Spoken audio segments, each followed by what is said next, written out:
Jared Bargar, tell me, what were your first thoughts when you heard about the pardon? Relief, just kind of a sense of ready to start the next step and get this all behind us for sure. Well, take me back to November, December of 2020. What was the first thing you heard about the rally? Just that, you know, it was it was being, kind of a call to action just to there was a lot of irregularities going on and due to the drop boxes and stuff. And so, it was just a call to come, peacefully protest. And then things just dramatically turned. So, when you're driving to Washington, D.C. with your friend, what did you hope to accomplish when you made it to the rally? Just their voices be heard, let them, maybe kind of think about what was going on. Because like I said, there was a lot of people there that day that felt the same way. Just nothing nothing ill will or anything like that of that nature. Just wanted to, protest use our voices like the First Amendment allows. I'm going to ask you to repeat that because the first part of that answer was muffled for some reason on my end. So, what did you hope to accomplish when you went to the rally? Just to have our voices heard, just like the First Amendment allows. Just to, you know, hopefully they would hear us, and there would be enough persuasion to just look a little further into it. So, that's a long car ride. What was the conversation in the car like with your friend? Just not. I mean, a lot of it was night travel, so we just kind of tag team the drive. But just that, that there was a lot of things, and a lot of people saw the same thing of, just like I said, with the drop boxes and lots of nefarious things going with that. We just wanted our voices to be heard. We wanted somebody to say, hold on, let's do take a look at that, because that was one of the oddest elections we've ever had, because we've never had an election with so many drop boxes and you know mail-in ballots, and just easily, somebody could, maliciously do something with a lot of things if they really wanted to. So it just to have our voices heard, really. So, do you still believe that about the drop boxes and the ballots, Absolutely. given that the Absolutely. president, now President Trump, he says that in the past election he wanted people to vote that way? I mean, there's a lot of he say she say. I'm just saying what I know. I know, and there's a lot of people, and I think that they'll look into it. I think we'll find out that there were a lot of things, even on legality rules. If something's changed by law, not through Congress, I mean, that should be null and void, period. There, the election laws have to be, voted upon, and there was a lot of stuff changed. Just somebody to look at it is all we wanted. So when you arrive in DC, you stayed at the Willard Hotel. That was the Trump team command center. Did you see Rudy Giuliani, Steve Bannon, Bernard Carrick? Did you see any of those people at the hotel while you were staying there? I wasn't necessarily at the hotel. We saw them, just around the night before. You could see, different people were giving speeches and so on and so forth. Is that why you stayed there? Because you'd hope to run into some of those people? No, absolutely not, because it was right where we could park and never have to, move the vehicle. It was right where we needed to be. In the charging documents, it has some of your social media posts on there, and it says one of the posts says DC Patriots and Traitors, where do you stand? Did you take that before or during the rally? Oh, I don't know. That's been so long ago. I'd have to look at a date. It was probably at or around that day, I would say. What were you thinking during the rally itself? I don't know. There's a lot of people. There was a ton of people.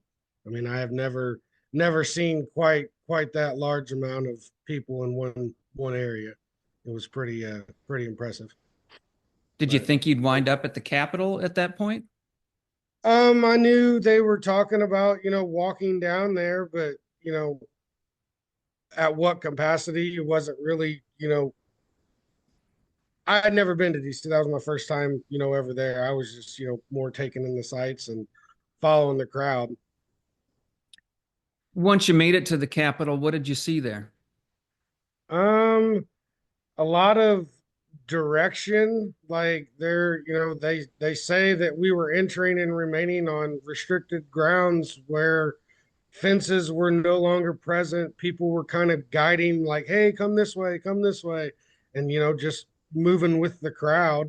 Um, and then once we were on the backside there, that's when everybody was just standing around, and then all of a sudden it was like grenade concuss were being thrown. You could hear the booms, and people were getting pelted with like the rubber bullets, and that's kind of when chaos ensued. And my ordeal happened, trying to help some people get up and get out of the situation because we all kind of got pummeled. And after that, we kind of just backed out. I had gotten separated, and then so we kind of found each other again, and then just decided to get out of there because that's not what we expected. The complaint says that you lost your gun at that point on the Yeah, Capitol when all grounds. those grenade concussed and all the tear gas and all that stuff was being admitted, the crowd just kind of trampled each other basically. And that's when I lost mine, is basically being trampled and trying to help other people get up and get out of the situation, because it all just within an instant happened. What was the decision to bring a gun to the Capitol grounds? Just force of habit, living in Missouri, being able to be in a constitutional carry state. I always had it on me. Just I'd say, I could probably say now, arrogance, just because of that. I'm in Missouri. I can wake up and carry it most places here and not have to worry about it. There, obviously there's the few sections of places that you can't, but most places in Missouri, it's just you wake up, you do it. Heck, I always concealed. I see lots of guys walking around just open carry. So, I mean, that's how my mind worked, and I just didn't. I knew where we were going. There was probably going to be a lot of people, and just more or less just my mind making sure I was protected in case anything nefarious could happen. I mean, because that's I don't carry to hope I have to use it. I carry just to I'm not gonna, if I'm in a situation, I'm not gonna rely on somebody to help me in that situation, especially in regard to my family. If my four kids are around, then the bear will come out. So Do you regret now taking the gun to the Capitol? yeah, I wish I would have not had. I don't regret not going. I wish I'd have just left it in the truck, or just left it, left it with where it needed to be, not on me, to where that couldn't have happened, for sure, for sure. It would have been a lot less pain and suffering these last 4 years. On the complaint, it says that you were 10 feet away. You had a social media post. You were 10 feet away That from. was that was the friend. He had made a post, and that's actually what sparked everything. They thought we were in the Capitol. They thought we had saw like Ashley Babbitt get shot, but with the person we got shot, they got hit with like a rubber bullet. We were seeing people get pelted with rubber bullets from the Capitol Police or whoever it was, Metro Police, that were shooting into the crowd. They were, a lady got hit in her head and turned around, and she had a big old gash in her head from one. And then we were close to a guy that got shot in the cheek. Okay, so you were near people. You're saying you did not go into the Capitol itself. We were not inside. We were back on the inaugural side, back where the basically they I mean they were being grenade concussed and tear gassed, and I mean it was chaos back there Do you to regret no avail of me. do you regret being there in that melee, which I believe you said at one point was a mostly peaceful protest? I don't regret going at all. No, absolutely, absolutely not. You know, everything happens for a reason. Uh, why I don't really know, but um, at this point, it's no sense in crying over spilled milk. But I definitely don't regret being trying to have our voices heard. So after several years of going through the court system, you wound up with 5 years probation, $6,100 in fines.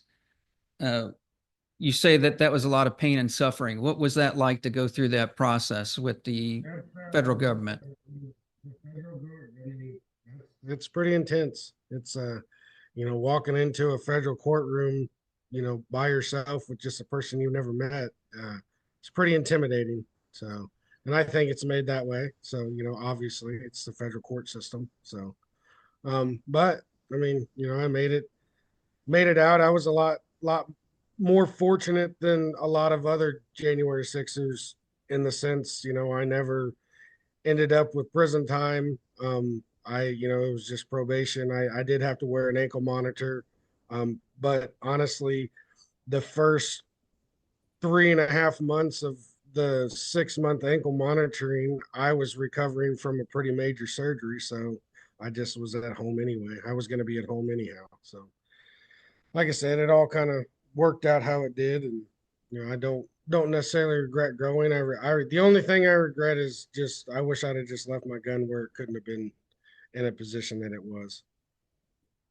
Did you have to pay the fines, the I $6,100? was they set you up on a they don't make you pay it outright unless you want to.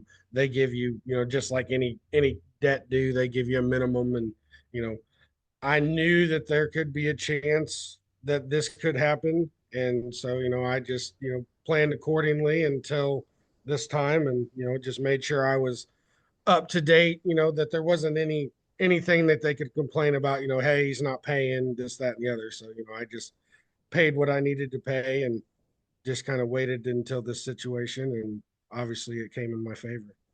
Have you been officially notified of the pardon or just through news reports?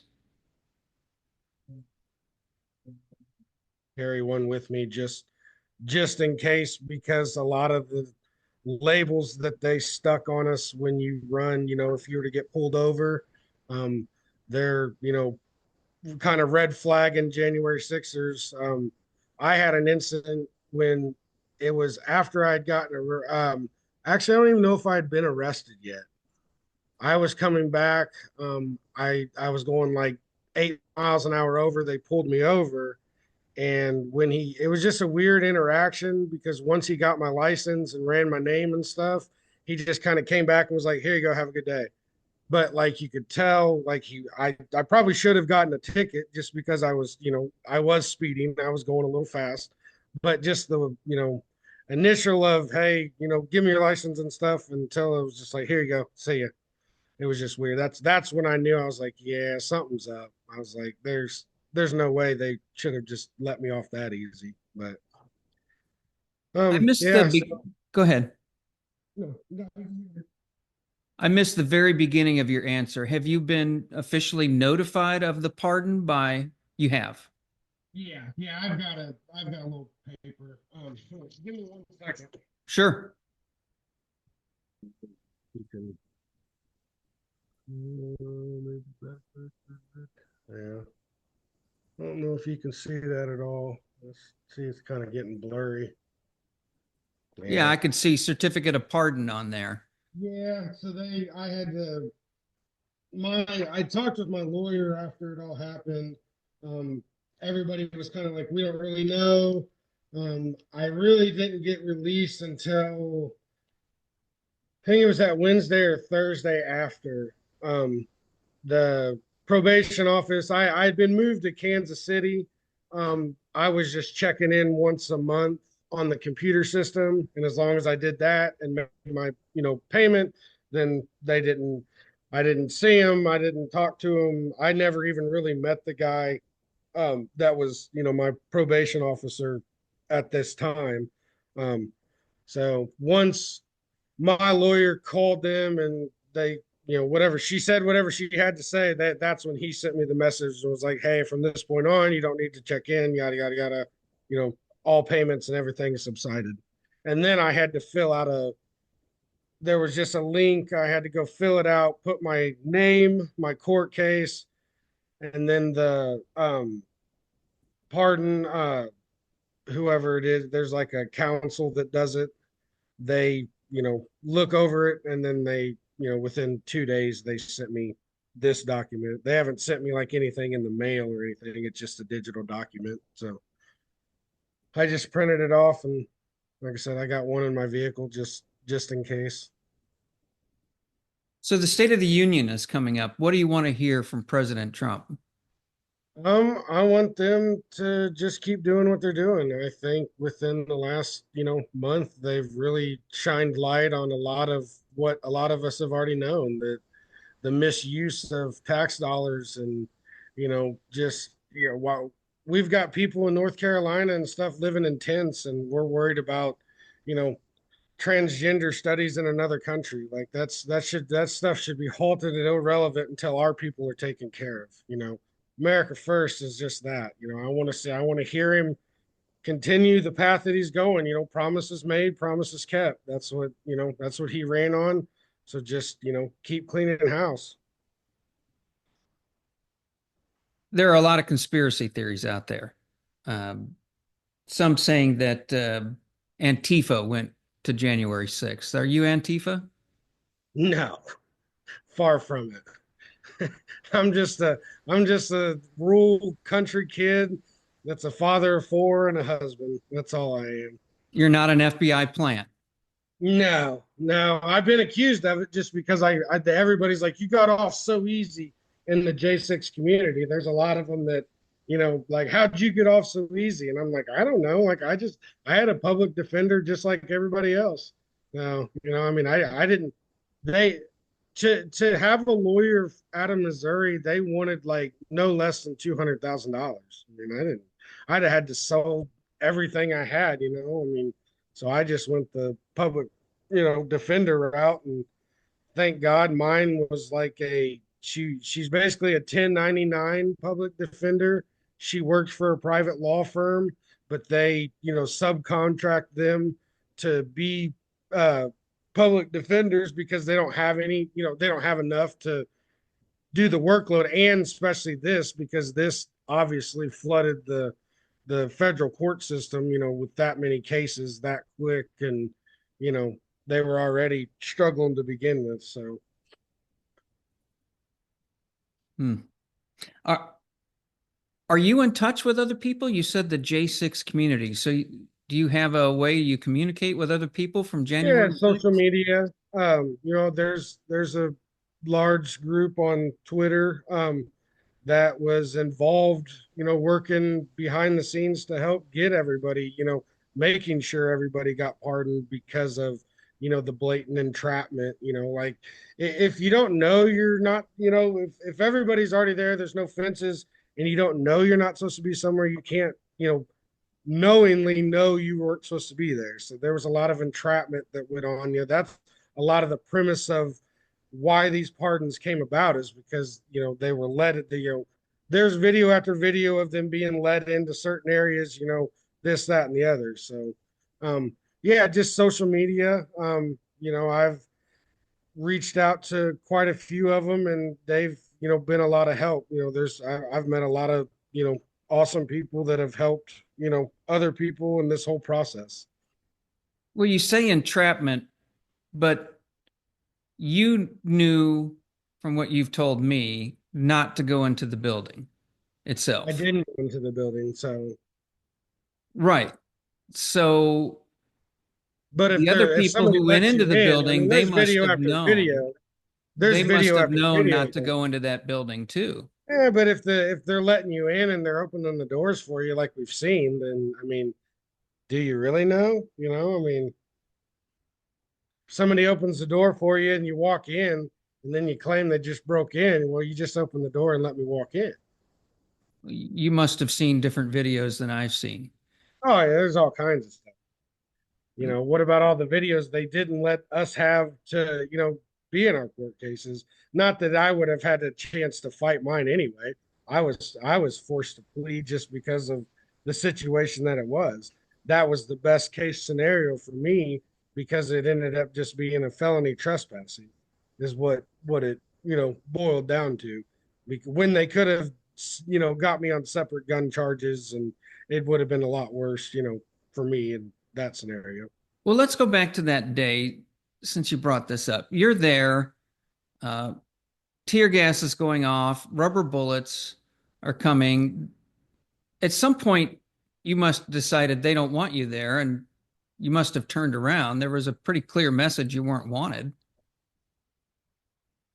Well, yeah, I mean, but if we're all just standing there, I mean, like I said, it was just in an instant. Everybody was standing there, and then it was just like without warning anything, they just chaos ensued. Hmm.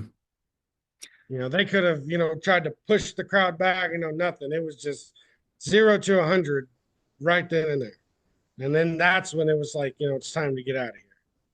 And So, I'm not saying that there weren't people provocating there, because there were, there was other individuals throughout the, deal, causing havoc, but mass majority of the people were just standing around when the havoc ensued. so you have no regrets about what happened that day. No, because I didn't do any, and I went through the court system, so it's proved that I didn't do anything violent. Because if they would have found anything else on me, they would have used it. I mean, I got all the discovery that they used, and it was it was nothing. It was me standing around. So, like I said, me personally, yes, I have no regrets because I did nothing ill-willed. I didn't cause any violence. I didn't stir up anything. I didn't hit any cops. You know, I just was there to peacefully protest, and then everything else happened around me. So I felt product just like a lot of other people. I mean, you do acknowledge people were hurt, people died. Oh, Ashley absolutely. Babbitt, officers Both died sides. after. Yeah. Absolutely. Both sides. But that's, I didn't cause that. I'm not putting any blame on me just because I was there that day. That other, like I said, other people had other ulterior motives, obviously, or else it wouldn't have ended up in that situation to begin. So how do you see the If next? they would have not ignored the National Guard request 3 days prior, then none of us would have been even close to being around there, because that place would have been, boarded up like Fort Knox. They probably wouldn't even have let us get even remotely close. So there's just a lot of questions, why they didn't, do that, to prevent us all. They knew there was going to be a lot of people there. It wasn't like it was a secret. So I mean, there was a lot of people that had planned to be there. So there's just a lot of things that could have been done differently to avoid the situation that weren't. Do you blame President Trump for not having National Guard troops there? He knew what was. He requested it 3 times. Nancy Pelosi denied it. So But no, I don't blame Trump. he's the I can't get leader. If you're no. the Nancy president, you're the Pelosi leader runs of the the Capitol. military. So why wouldn't Nancy, the leader of the Nancy Pelosi runs military? the Capitol. She was in charge. She was given the direction. Hmm. They declined. You can fact check that one. It's already proven. So they requested it. She declined it. And when It's you up to say her. they, who do you mean? Trump and his team, they sent the notification to Congress, to Nancy Pelosi, the Speaker of the House, because she is the sergeant of arms. She works right with them.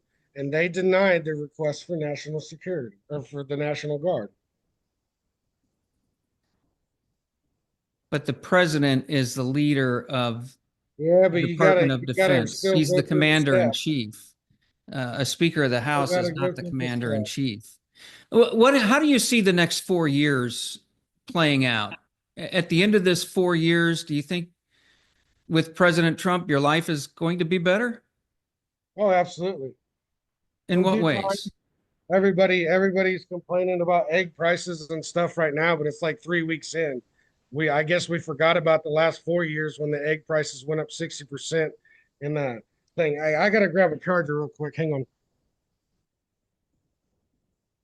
Yeah, I think you just give him a little time and let him clean up this. I mean, all the garbage that they're uncovering right now should be appalling to most Americans to begin with. There's a lot of misuse of tax dollars going on. So for your life personally, I understand you sell insurance. Is that correct? Well, I did. Currently, because of this, I had to forfeit my or voluntary surrender my license, but I've since been in touch with some people in the Senate, and they they're working the channels down so that I can, get that. They know I can get it back, just in what capacity, if I have to completely redo the exams or if I can just do some continuing educations and renew it, send off your, application and some money and all that good stuff. So that would be part of the pain, would be having to take a step back from your profession. Yeah, thankfully I had I was in a position where I had a base plus commissions, so I just had to definitely cut my commissions and live off the base. But we've made it work. Just had to do what we've had to do to get by. Well, Jared, I want to thank you for your time today. Yeah, no problem. I appreciate it.